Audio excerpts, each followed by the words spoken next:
Hello everyone, खम्मा गणिसा जय माँ Kanneri. Welcome back my YouTube channel. तो कैसे हैं आप सभी लोग? उम्मीद करूँ आप सभी लोग बहुत बढ़िया होंगे, मस्त होंगे, स्वस्थ होंगे।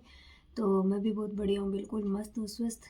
अभी टाइम हो गए हैं 12:30 और मैंने कल परसों यूट्यूब पे एक पोस्ट डाली थी। उसने मैंने पूछा था, भाई जो आपको पूछा है वो पूछो और मेरा आपका सवाल मेरा जवाब। मैंने पोस्ट डाली थी, उसमें मेरे पास बहुत सारे सवाल आ रहे थे। तो जो सवाल मैं सोच रही थी कि हाँ इन सवालों का जवाब देना चाहिए, तो वो सवाल सारे मैंने मेरी कॉफ़ी जो ये रही, हमेशा इसमें लिखती हूँ, इसमें मैंने लिख लिए सारे जो सवाल थे। क्योंकि मेरे पास फ़ोन एक ही है, तो मैं एक फ़ोन में पहले लिख लेती हूँ, उसके बाद उसका जवाब देना समझती हूँ। और ज़्यादा करके ये भी सवाल आए रहे थे, आप बहुत सुंदर हो, आप बहुत मोटिवेट करते हो। तो इन सब के लिए तो आपको थैंक यू। और फिलहाल अभी चलते हैं अपन जिन ब्लॉग की स्टार्टिंग करते हैं, जिस काम के लिए कि भाई कौन कौन से सवाल मेरे आ रहे थे और कौन मेरे को सपोर्ट कर रहा है यूट्यूब पे, कौन मेरे को नहीं कर रहा है। ये सब सवालों के जवाब आपको आज मिल जाएंगे। और अगर फर्स्ट पार्ट में सारे हो गए तो ठीक है, नहीं सेकंड पार्ट कल आएगा। फिर आज फर्स्ट पार्ट में जितने होंगे उतने ही सवाल किए जाएंगे।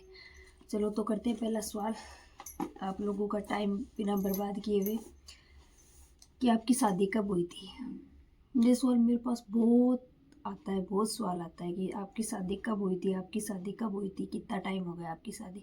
तो मेरी शादी हुई थी 3 जून 2015 को। अब आइडिया लगा के बताना कितना साल हो गए मेरी शादी को, कमेंट करके ज़रूर बताना कि मेरी शादी को कितना साल हो गए। ज़्यादा लंबा टाइम भी मैं नहीं बोल सकती, 10 साल ज़्यादा कोई लंबा टाइम नहीं होता है। दूसरा सवाल है, क्या आप जॉइंट फैमिली में रहते हो? हाँ जी, यस, हम जॉइंट फैमिली में रहते हैं।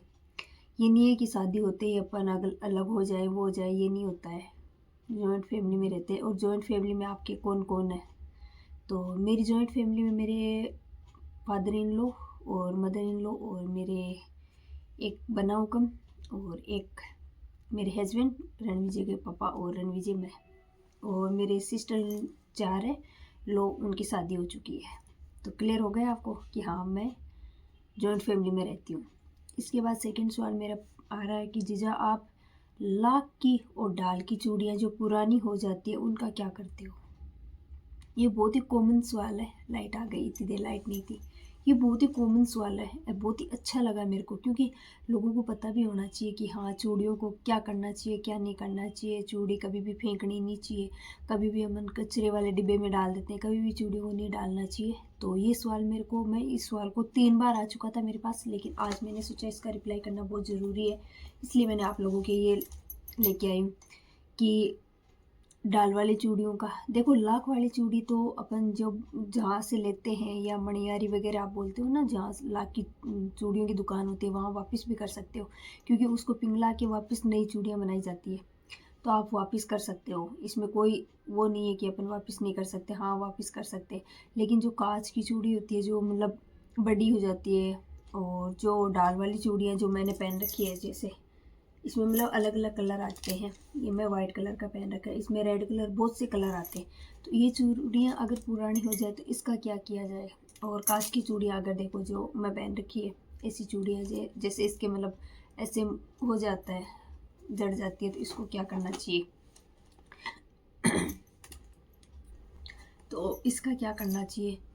तो इसका करना चाहिए कि अपन है ना, नवरात्रा के अंदर जो मतलब जोत जलाते हैं, जोत के अंदर जो विभूति बसती है वो अपन मंदिर में चढ़ाते हैं ना, जहाँ पीपल में वगैरह चढ़ा के आते हैं, वहाँ जाके इन चूड़ियों को चढ़ा देना चाहिए। साथ में लेके वहाँ पे टांग देना चाहिए। कोई मतलब ऊपर है ना, किसके अंदर टांग देना चाहिए। इस चूड़ियों को फेंकना बिल्कुल भी नहीं चाहिए। तो अगर वहाँ नई जगह होती है तो देखो आप है ना, घर पे कांच की चूड़ियों के आजकल यूट्यूब पे बहुत से लोग बताते हैं, डाल वाली चूड़ियाँ, लाख वाली चूड़ियों, इसकी मतलब बहुत से लोग ग्राफ्टिंग बताते थे। उस ग्राफ्टिंग के अनुसार आप घर पे भी कुछ भी काम यूज़ ले सकते हो। मैं तो कभी भी नहीं फेंकती हूँ। मेरे तो देखो ये ड्रॉवर है सामने, आपको अलमारी वाला दिख रहा है, ये ड्रॉवर भर रखा है मैंने। कभी मैं ग्राफ्टिंग वीडियो बनाऊंगी तो आप लोगों को ज़रूर दिखाऊंगी। इससे पहले मैंने एक बनाया था, लेकिन मैं उस टाइम व्लॉगिंग नहीं करती थी। मैंने 2-3 बना रखे, आप लोगों को ज़रूर दिखाऊंगी। आप वैसे भी यूज कर सकते हो, और अगर नहीं कर सकते हो तो मतलब बहुत सी लेडीज़ें होती है जिनको मतलब चूड़ियाँ वगैरह बहुत कम लेती, नहीं लेती, तो उनको भी आप दे सकते हो अगर पहनने तो वो। अगर नहीं पहने तो उसको भी नहीं दी जानी चाहिए, क्योंकि वो भी फेंक देती है चूड़ियाँ कहीं भी। तो चूड़ियों को इधर उधर बिल्कुल भी नहीं फेंकना चाहिए। तो भाई साहब मिल गया आपके सवाल का जवाब। अब है मेरे पास थर्ड सवाल। यू यूट्यूब की जर्नी के बारे में बताइए। यूट्यूब की जर्नी के बारे में क्या बताऊँ मैं आपको, बस मैं मेरी है वो मैं बता सकती हूँ कि यूट्यूब जर्नी कैसी रही मेरी। देखो यूट्यूब जर्नी ये भी नहीं बता सकती कि हार्ड रही, ये भी नहीं बता सकती कि सरल रही। मेरे को लगभग 7 महीने हो गए यूट्यूब पे 7 महीने हो चुके हैं। तो मैं यूट्यूब पे देखो पेमेंट भी ले चुकी हूँ, फर्स्ट पेमेंट। बहुत से लोग मेरे को कमेंट कर रहे हैं कि आपके इतने सब्सक्राइब ही नहीं हुए, इतने व्यूअर्स भी नहीं आ रहे, फिर भी आपने ये फर्स्ट पेमेंट ले लिया। हाँ साहब, मैं फर्स्ट पेमेंट ले लिया यूट्यूब पे, सेकेंड पेमेंट भी आने वाला है मेरा। क्यों नहीं आते हैं व्यूअर्स? आते हैं मेरे, देखो आप शॉर्ट में भी आते हैं, लॉन्ग में भी आते हैं। ये नहीं है कि जो मतलब प्रॉपर जो 4-5 साल से काम करे उस उनके बराबर मेरे यूट्यूब पे पेमेंट आएगा, उनके बराबर बिल्कुल भी नहीं आएगा, क्योंकि उनको मेहनत करते हुए 4-5 साल हो गए, मेरे को मेहनत करते हुए लगभग 7 साल ही हुआ है। तो हाँ, मेहनत बहुत लगती है। आप ये सोचते हो कि मेहनत नहीं लगती है, नहीं मेहनत बहुत लगती है। अब देखो काम कंप्लीट करके फिर हम वीडियो वगैरह शूट करते हैं, फिर उन मतलब वीडियो शूट करते हैं उस टाइम सारे कपड़े वगैरह बिखरते हैं, उनको समेट के रखना, फिर बच्चों को घर पे संभालना, फिर वापस शाम का टाइम होना। देखो काम तो होता रहता है। फिर लोगों के ताने भी सुनना कि ये केक रहा है तो वीडियो ही तो बना रही है, ये भी तो लोगों के ताने होते हैं ना, तो ये भी सुनना।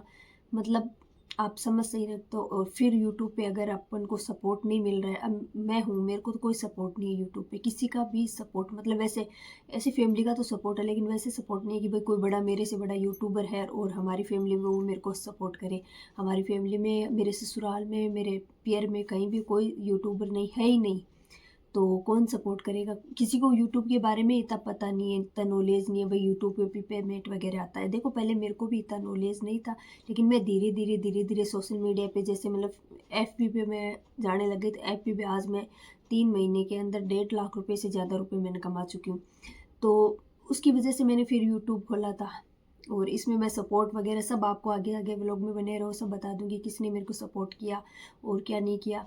और प्लस आप बोल रहे हो कि यूट्यूब जर्नी कैसी रही, तो मेरी जर्नी यूट्यूब देखो हार्ड भी नहीं बता सकती और सरल भी नहीं बता सकती कि भाई सरल रही है।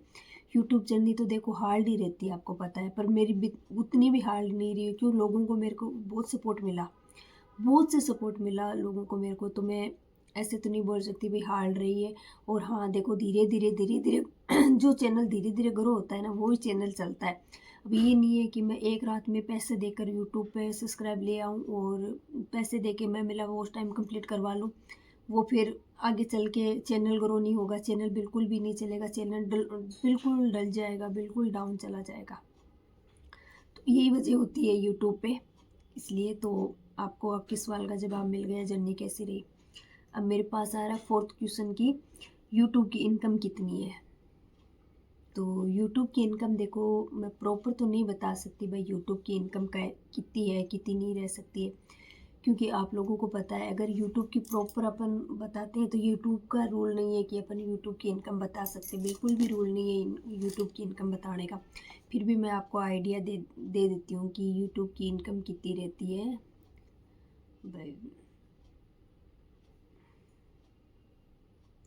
कितनी बताऊँ मैं आपको, लगभग वे लगभग रहती है मेरे पास सैमसंग का फ़ोन था इससे पहले, वो 2 फ़ोन आ जाएंगे। अब आप आइडिया लगा सकते हो और कमेंट करके ज़रूर बताना कि कितनी इनकम होती है इससे। तो एक सवाल का जवाब और दिया जाएगा इसमें, फिर एक सेकंड पार्ट आएगा इसका। आपकी स्टडी क्या है? मेरी स्टडी, मेरी 12th एग्रीकल्चर से की हुई है। तो उसके बाद में मैंने एमए हिंदी लिटरेचर से पोस्ट ग्रेजुएशन की, और ये मेरी स्टडी है, पोस्ट ग्रेजुएशन है मेरी और हिंदी लिटरेचर से। तो इसका सवाल का भी आपको जवाब मिल गया है, क्योंकि इसके बाद बीएड वगैरह मैंने की नहीं, क्योंकि इतना नहीं था। और फिर तैयारी वगैरह बहुत से लोग पूछते हैं आप किस चीज़ की तैयारी कर रहे हो, तो मैं तैयारी अभी तो एग्रीकल्चर सुपरवाइज़र की ही कर रही हूँ साथ साथ में। और साथ साथ में देखो जो भी फोरम मेरे को लगता है कि हाँ इसकी तैयारी हमें करनी चाहिए, तो वो भी मैं सोचती हूँ करने की, होता है तो उसकी भी मैं तैयारी रेगुलर करती रहती हूँ। तो आपको मिल गया सवाल का जवाब। और अब अब है ना 6 क्वेश्चन, मतलब इसको उसका जवाब दिया जाएगा, उसके बाद में ना सेकंड पार्ट आएगा क्योंकि बहुत लंबा हो जाएगा। तो 6 क्वेश्चन अजीज़ा, आपने किस से मोटिवेशन होकर वीडियो बनाना चालू किया था? कि जीजा आप किस से मोटिवेशन होकर वीडियो बनाना चालू किया था? तो सबसे पहले तो मैं आपको बताती हूँ, मैं बहुत दिनों से सोच रही थी कि मैं भी यूट्यूब चैनल चालू करूँ। फिर मैं सोचती थी कि नहीं, मेरे को कौन सपोर्ट करेगा। फिर धीरे धीरे मेरे मतलब बुआ की लड़की है, तो उसने मेरे को बोला कि जीजा आप इंस्टा पे रील वगैरह डालते हो, तो इससे अच्छा आपने यूट्यूब पे डालो ना, आपका करियर भी बनेगा और साथ साथ में आप मतलब कुछ नॉलेज भी मिलेगा। तो मैंने सोचा हाँ ये कह तो सही रही। फिर मैंने मेरे हस्बैंड से पूछा तो इन्होंने बोला कि क्यों नहीं, आपको अगर पसंद है तो आप चालू कर सकते हो। फिर मैंने स्टार्ट कर दिया। तो इन्होंने बोला क्या कि आपके पास डेली कंटेंट क्या होगा? मैं कि धीरे धीरे सब कंटेंट आ जाएंगे, ये नहीं कि एक दिन में सारे कंटेंट आते, बिल्कुल भी नहीं आते। तो मेरी बुआ की लड़की और मेरे हस्बैंड ने मेरे को बहुत सपोर्ट किया। मेरी बुआ की लड़की ने, क्या बताऊँ, जितने 1000 सब्सक्राइब नहीं कंप्लीट हुए ना, तब तक मेरी बुआ की लड़की ने इतनी मेहनत की। कहीं भी कोई भी मिलता था कहते जीजा, मेरी जीजा का चैनल सब्सक्राइब करो, मेरी जीजा का चैनल सब्सक्राइब। मैं आज उसको कैसे भूल जाऊँगी, क्योंकि वो मेरे को बहुत सपोर्ट किया था, बहुत सपोर्ट किया था। फिर मैं लाइव आती थी, वो ने अपने भाभी सा के फ़ोन से, अपने फ़ोन से 3-3 4-4 फ़ोन से वो लाइव स्टार्ट करके छोड़ देती थी ताकि मेरा वॉच टाइम कंप्लीट हो जाए। इसकी वजह से मेरा वॉच टाइम जल्दी कंप्लीट हो गया था, क्योंकि मेरे को बहुत सपोर्ट किया उन्होंने। उनके घर में 4-5 फ़ोन थे, उस फ़ोनों से वो चला के छोड़ देती है। मेरे काकू की लड़की है, वो सब चला के छोड़ देते थे। मतलब लाइव आ जाती रात को, मैं तो सुबह वो रात को नहीं देख पाते तो सुबह चालू करके छोड़ देते थे। इसलिए ना उन्होंने मेरे को सपोर्ट किया और मोटिवेट भी बहुत किया। मैंने 2-3 व्लॉग डाले, मैं कि जी यार कोई व्यू तो आए नहीं रहे हैं, क्या करूँ?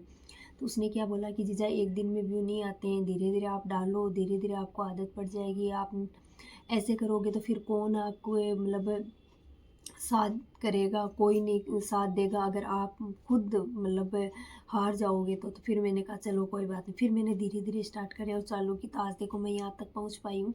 उसकी वजह से सिर्फ, और मेरे हस्बैंड की वजह से। मेरे हस्बैंड ने भी बहुत सपोर्ट किया मेरे को, मतलब हर चीज़ पे मेरे को बोलते थे तू टेंशन मत कर, तू बस करती रहे तेरा काम, तू टेंशन मत कर, तू करती रहे तेरा काम। तो आपको मैंने बता दिया किसने मेरे को मोटिवेशन किया। और फिलहाल इस वीडियो को तो यहीं ऐड करते हैं, मिलते हैं इसके सेकंड पार्ट पे। और सेकंड पार्ट आएगा कल ही, क्योंकि इस पे बहुत ज़्यादा लंबा हो जाएगा तो आप लोग देखोगे नहीं। और सेकंड पार्ट आएगा, उससे 7 क्वेश्चन वहाँ से स्टार्ट किए जाएंगे। तो ओके, मिलते हैं सेकंड पार्ट के अंदर। Thank you.